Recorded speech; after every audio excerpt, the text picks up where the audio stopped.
Tout de suite, c'est l'actu des gentils sur The Tiger 1. Aujourd'hui, on va parler des audiences, du jour. On va parler aussi, bien sûr, de l'actualité football du jour avec le résultat de la Ligue 1, le journal, la météo et le hashtag du jour. C'est tout de suite dans The Tiger 1, dans l'actu des gentils sur The Tiger 1.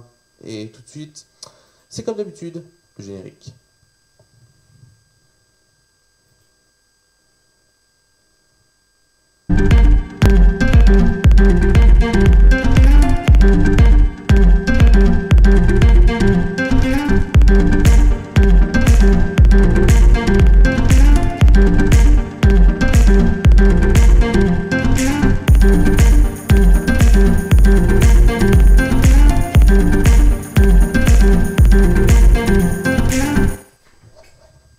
Bonjour mesdames, messieurs, on est bien sûr le 21 janvier comme vous voyez sur cet écran.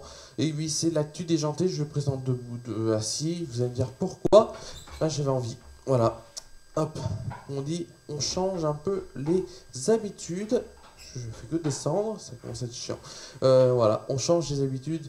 Voilà, dans l'actu déjanté, je présente comme ça, face à vous, face caméra. Tout de suite, bien sûr, c'est les audiences.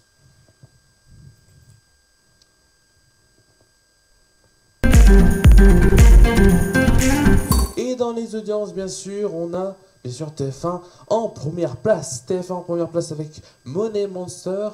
Et oui, 21,3% de part de marché pour 5 36 000 personnes. En deuxième position, on a Inspecteur Barnaby sur France 3. 3 225 000 personnes et 13% de part de marché. France 2 est troisième avec Inglorious Bastard.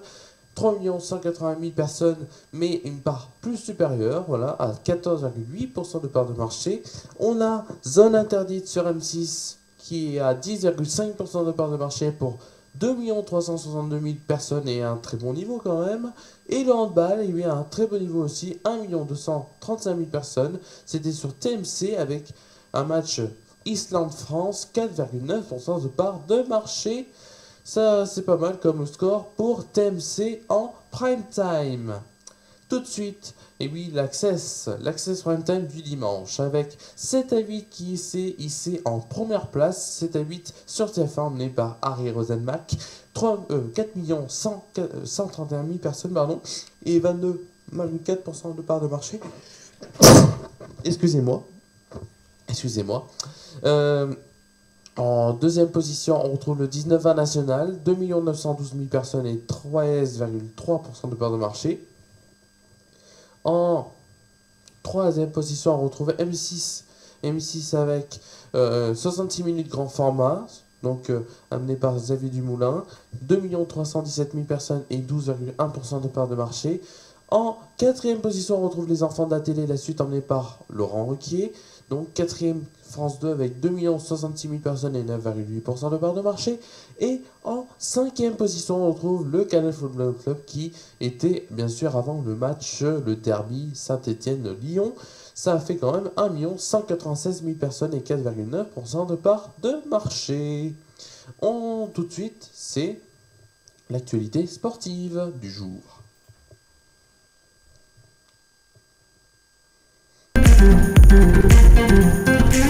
Et plus précisément l'actualité foot du jour avec les résultats de la 21e journée de Ligue 1.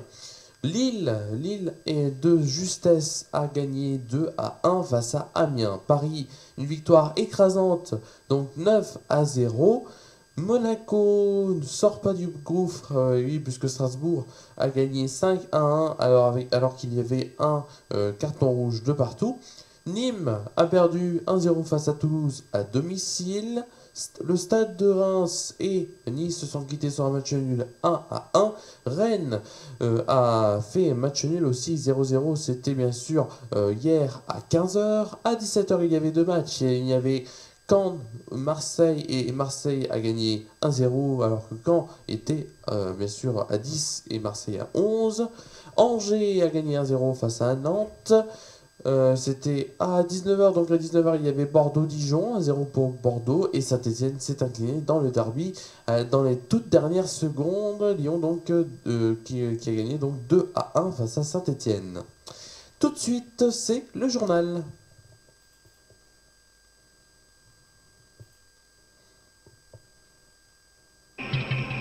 Dans l'actualité, aujourd'hui, dans l'actualité politique, au cours des échanges feutrés, à peine à un second de voix, le président Philippe Bas a signalé aux spectateurs que l'audition d'Alexandre Benalla devant la commission d'enquête du Sénat ce lundi, venait d'atteindre un point de blocage. Sans retour, devant les élus, l'ancien chargé de mission de l'Élysée a tenu sa ligne de défense en refusant de s'exprimer sur l'attribution de ses passeports diplomatiques alors qu'il était encore en service et sur l'usage qu'il en a fait. Pendant les quelques 2 heures de son échange soutenu avec les élus, Alexandre Benalla a joué le chat et au chat et à la souris.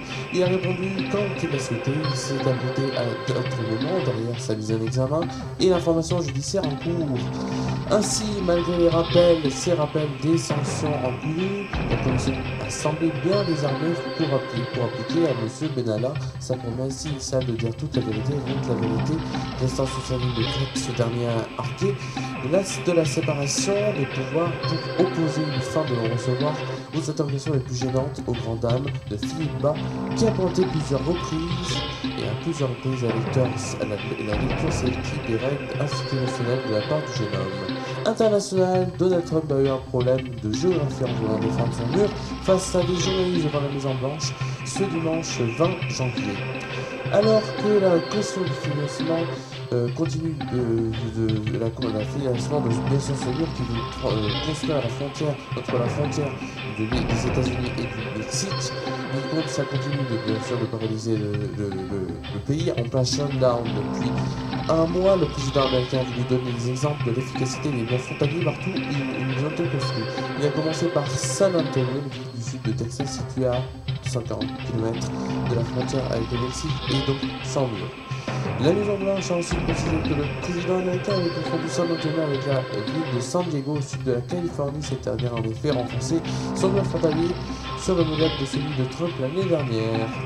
Télévision, Camille Combal prend finalement le relais de Jean-Pierre Foucault à la présentation de Qui veut gagner 10 millions ce samedi soir sur TF1. L'événement de taille et pour l'occasion la chaîne a inauguré un nombreux passage du monde samedi dernier donc pour la dernière du Patriarche.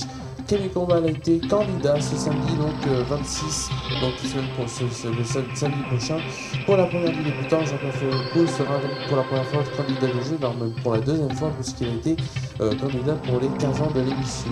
Camille Combal a d'ores et déjà expliqué qu'il ne changerait pas l'âme du programme et prenait l'honneur de succéder à Sir Foucault avec beaucoup d'humilité. Néanmoins, l'animateur de Danse avec des stars a révélé à 20 minutes qu'une nouvelle petite nouveauté intégrée, le jeu sur le modèle d'une innovation introduite par la version anglaise de Qui veut gagner des millions. Il s'agit d'un nouveau joker. En plus du 50-50, l'appel en ami et le vote du public, les candidats pourront désormais demander le feeling de Camille.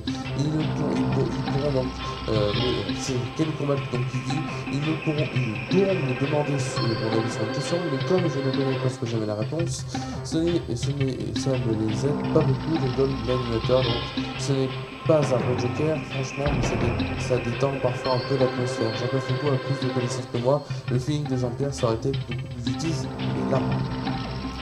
C'est donc la fin de ce journal, merci à vous de m'avoir suivi, et tout de suite, c'est la météo.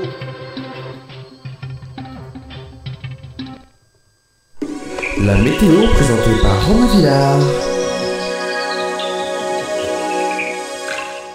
Faites très gaffe si vous nous regardez de toute la France. 24 départements du centre et du nord ont été placés en vigilance orange en raison d'un épisode neigeux hivernal habituel qui va toucher demain et mercredi un grand quart nord-est du pays indiqué Météo France. Voici les départements qui sont concernés par cette alerte. Il y a l'Aisne avec le numéro 2, les Ardennes numéro 08, l'Aube numéro 10, Cher 18, l'Eure-et-Loire. On a aussi l'Indre, l'Indre-et-Loire, Loire-et-Cher, Loiret, Marne, Nièvre, Nord, Oise, Pas-de-Calais, Paris et Petite-Couronne dans le 75, le 92, 93 et 94. Le Seine-Maritime, les Yvelines, la Somme, Lyon, l'Essonne et le Val d'Oise. Pour demain matin, la perturbation arrivant la nuit donc précédente apportera des pluies en Bretagne, mais au contact de l'air froid, il neigera donc du Limousin aux Hauts-de-France en passant par le bassin parisien. Le temps restera sec ailleurs, il se fera très froid au nord-est. Demain après-midi, la perturbation pluvio-neigeuse s'attendra du sud-ouest au nord-est, où là, c'est la neige seule qui est attendue. Il fera froid partout. Demain matin, demain matin, il fera un temps variable, mais devenant donc peu nuageux. Il fera moins de 2 degrés, ressenti moins 4 et il y aura un vent de 30 km/h. Demain après-midi, un ciel variable devenant très nuageux. Il fera 5 degrés, ressenti 4 et le vent sera de 25 km/h. Et demain soir, il y a un ciel couvert, chute de neige chute de pluie et neige mêlée. Il fera 2 degrés, ressenti moins 1, oui. Et il y aura un vent de 25 km/h. Tout de suite, c'est le hashtag du jour.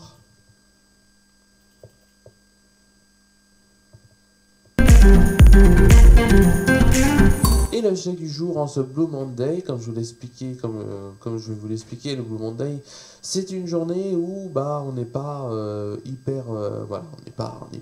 c'est le jour le plus déprimant de l'année, mais c'est aussi la journée du câlin, donc en même temps ça compense et donc on peut être un peu content aujourd'hui, même si c'était difficile pour moi étant stéphanois, de perdre 2-1 face à Lyon en dernière minute.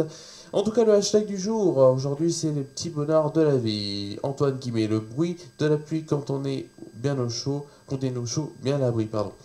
Les Sims qui mettent quand même, quand on se réveille dans la nuit et qu'il reste plein de temps avant que le réveil sonne. Oui, c'est logique. On a aussi Miss de Bretagne qui met les petits bonheurs, les petits bonheurs de la vie, les papouilles, pas mal. On a Oracle divin qui met Louis de Funès sans modération, j'arriverai jamais à m'en lasser, hashtag les petits bonheurs de la vie. On a aussi Jenny Marie qui met hashtag les petits bonheurs de la vie. Regardez une bonne série en mitouflé dans un plaid moelleux avec le chat au chaud. À mes pieds, une infusion et non pas coucher tôt comme les poules, mais que du bonheur jusqu'à minuit ou plus. Merci à vous de m'avoir suivi pour ce soir.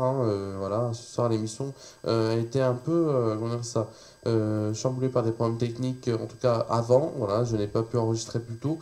Merci à vous donc de m'avoir suivi. On se retrouve quand? On se retrouve donc. Vous allez me dire, on se retrouve alors, si vous savez. Vous entendez un peu la musique? On va se quitter sur ça. On se retrouve donc demain pour l'actu déjantée, la quotidienne. Merci à vous d'avoir suivi cette émission. Et à demain, passez une très bonne soirée à vous. Oui, très bonne nuit.